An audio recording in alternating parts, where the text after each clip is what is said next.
बाबा के जन्म दिवस 14 फरवरी को आप सबको सूचना दी गई थी, लेकिन पुणे से एक मौका है इस समय तो संकल्प जो हुए थे दरबार की ओर से आप लोगों को सूचना दी गई थी, उन्हें दोहरा दी जाए 2-3 सूचनाएं। पहला तो ये कि जो पद यात्रा और दंडवत यात्राएं रुकी हुई थी, वो है सभी पद यात्राएं और दंडवत यात्राएं 26 फरवरी से शुरू हो जाएंगी। सभी लोग कर सकेंगे, जो ज़रूरतमंद लोग हैं जिनको आवश्यकता है कर सकेंगे। दरबार ने सुविधा प्रदान की है कि जो असहाय लोग हैं नहीं कर सकते, उनके पास कुछ नहीं, इस प्रकार करके अपना दरबार से आस्था विश्वास श्रद्धा के दम पर जो एक दिवसीय पुण्य है वो प्राप्त कर सकते हैं। लेकिन इसमें केवल 3 लोग ही रख पाएंगे जो पद यात्रा या दंडवत यात्रा से एक दिवसीय पुण्य मिलेगा वो उसमें सिर्फ आप 3 लोग ही रह पाएंगे, क्योंकि ऊर्जा 3 लोगों के लिए रहती है, असाध लोगों के लिए होती है, तो 3 लोग ही रख सकते हैं। 3 लोगों के लिए जो महावन होता है उनमें भी 3 लोग को ही मिलता है पुण्य। तो इसमें दंडवत यात्रा पे या पद यात्रा करके आए लोगों को एक दिवसीय हवन ये हवन के पुण्य के साथ साथ इसको एक दिवसीय महाहवन के पुण्य भी प्राप्त होते हैं। तो इसलिए सभी लोग 3 लोग ही रख पाएंगे। पहली बात, ज़्यादा रखते हैं, कोई दीक्षा नहीं लेता, कोई संकल्प नहीं लेता, तो फिर समस्या होती, लोगों के रोग कष्ट आप में खींचते हैं जो दीक्षा ले चुके होते हैं। तो ये ध्यान रहे कि इसमें दीक्षा लेना तत्काल अनिवार्य है। जैसे ही पहली पूर्णिमा आए दीक्षा लेना अनिवार्य है, पहली अमावस्या आए तो अमावस्या करना अनिवार्य है, अन्यथा हवन के पुण्य क्षीण होंगे, फिर कोई फ़ायदा नहीं होगा उसका, इसलिए ध्यान रखेंगे। बाकी जो वनडे करके जो दरबार में आते हैं वनडे करते हैं, जैसे आप लोग बैठे हैं दरबार में, आपने वनडे किया है, आप दरबार में धन खर्च करके ब्राह्मण देवता आपको वनडे कराते हैं। उसके बाद जो भी संकल्प प्रार्थना या आगे की प्रक्रिया है जैसे करते हैं वो सारी प्रक्रिया अवश्य करनी है। जैसे रुद्राभिषेक है महामृत्युंजय का हवन है, घर में एक सिद्ध हवन करना, वो सारा जैसे वनडे के लोग करते हैं वैसे ही पुण्य प्राप्त होने के पश्चात आपको करना है। इस बात का विशेष ध्यान रखें ताकि पुण्य आपके सक्रिय रहें और आपने जिस उद्देश्य के लिए ये किया है पद यात्रा और दंडवत यात्रा वो फलित रहे आपके साथ, इस बात का विशेष ध्यान रखेंगे। तो 26 फरवरी को जो पद यात्रा है 2 स्थानों से ही होगी, बाकी किसी स्थान से मान्य नहीं होगी। एक श्री काशी विश्वनाथ धाम से, वाराणसी से, काशी से होगी। भगवान काशी विश्वनाथ का जलाभिषेक करके रुद्राभिषेक जो भी आप कर सकें वहाँ करके, जो आपकी क्षमता हो।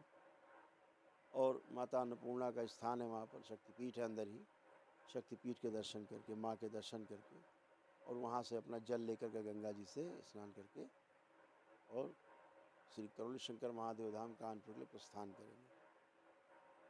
ऐसे ही श्री वृंदावन धाम से वहाँ गोपेश्वर महादेव है, दरबार है, जाएं, जमुना जी हैं स्नान करें, गोपेश्वर महादेव को स्नान कराएं, जलाभिषेक करें, जो आपकी क्षमता हो, रुद्राभिषेक करें। और उसके पश्चात वहाँ से श्री बिहारी जी के दर्शन करें, तो करके जल लेकर के वहाँ से श्री करुण शंकर महादेव धाम कानपुर के लिए प्रस्थान करें, यहाँ शिवलिंग पे आके भोलेनाथ को अर्पित करें। तो इस तरह से आपको एक दिवसीय पुण्य की प्राप्ति होती है और तमाम दरबार की मान्यता है, यहाँ की आस्था विश्वास श्रद्धा है कि आपके तमाम रोग कष्ट जाते हैं, कष्ट जाते हैं।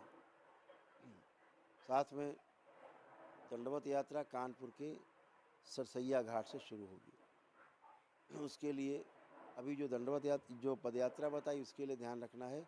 मान लीजिए 20 लोगों को ग्रुप आपका है, पदयात्रा करना चाह रहा है, तो कम से कम एक ही व्यक्ति पद यात्रा शुरू करने के पहले दरबार जरूर आए। दरबार आकर के यहाँ से झंडे हैं, बैनर है, जो भी यहाँ सामग्री है वो यहाँ से अवश्य लें और अर्जी बंधन करें यहाँ पर। और जितने लोग यात्रा करना चाहते हैं उनका अपना बंधन वगैरह ले करके वहाँ से ज़रूर आए, ठीक है ना। तो इस बात का विशेष ध्यान रखना है कि यहाँ पर अर्जी बंधन करके तभी पद यात्रा शुरू करें। इसी प्रकार से दंडवत यात्रा जो लोग करेंगे वो लोग दरबार में आ करके, पहले दरबार आ करके जैसे 26 की दंडवत यात्रा शुरू हो रही कानपुर के सरसैया घाट से, वो 4 दिन की पद यात्रा कम से कम होगी संभवतः। तो दरबार ने जगह जगह व्यवस्था कर रखी है रुकने की और भोजन की, रास्ते में सभी प्रकार के कार्यक्रम, चिकित्सा की, रास्ते में एम्बुलेंस की सब व्यवस्था दरबार करके रखी है। तो इस बात का ध्यान रखना है कि पहले 25 तारीख को दरबार आना है, दरबार में यहाँ हाजिरी लगानी, अपना अर्जी बंधन करना है सब लोग, और उसके पश्चात यहाँ से पद 25 तारीख को अपना श्री सरसैया घाट पहुँचे। कानपुर कचहरी के बगल में है, जेल के बगल में, बड़े चौराहे के पास सबसे प्राचीन घाट है वहाँ का सरसैया घाट। वहाँ पर भी अपना रुकना बैठने की व्यवस्था रहेगी, वहाँ रुक करके और अगले दिन वहाँ से दंडवत यात्रा प्रारंभ करेंगे। इस बात को विशेष ध्यान, यहाँ से 25 को पद यात्रा शुरू करेंगे, जो यहाँ से शुरू होगी 11 बजे से 12 बजे के बीच में शुरू हो जाएगी सरसैया घाट के लिए, ताकि वहाँ समय से आप पहुँच सकें, और अगले दिन वहाँ से दंडवत यात्रा आप करते हुए दरबार वापस पहुँचेंगे। 4 दिन की यात्रा होती है। तो ये आपको सूचना देनी थी, इसको अपने हिसाब से आप अपनी सुविधा अनुसार करेंगे। दूसरा एक सूचना दी गई थी 11 मार्च की जो तपस यात्रा थी, जो पद यात्रा हमारे द्वारा दरबार द्वारा होनी थी कानपुर से करौली धाम से और श्री काशी विश्वनाथ धाम के लिए, वो सूचना आपको दे दी गई कि वो लोकसभा चुनाव को दृष्टिगत रखते हुए और उसको स्थगित किया गया है, ताकि कोई ऐसी कोई घटना ना हो जो किसी प्रकार के लॉ एंड ऑर्डर में समस्या बने। तो इसलिए दरबार ने उसको स्थगित किया है। चुनाव के बाद इस यात्रा को समय देख करके और उसको शुरू किया जाएगा। इस बात को भी नोट रखेंगे कि वो यात्रा निरस्त। तीसरी एक सूचना दी गई थी कि दरबार के तमाम दीक्षित भक्त हैं जो दीक्षा ले चुके हैं दरबार से, सारी प्रक्रिया पूर्ण करके 9 हवन की प्रक्रिया कर रखी है उन्होंने। तो 9 हवन की प्रक्रिया करके और उनको ऐसा महसूस होता है कि उन्हें एक दिवसीय अनुष्ठान की आवश्यकता है। दरबार उनको बताता है कि जो असाध्य रोग हैं आपके यहाँ, लगभग रहते हैं सभी के यहाँ, असाध्य रोग, उनकी पीड़ा, उनके कष्ट, वो सब नष्ट हो, उसके लिए एक विराट ऊर्जा की आवश्यकता है, एक दिवसीय अनुष्ठान की आवश्यकता है।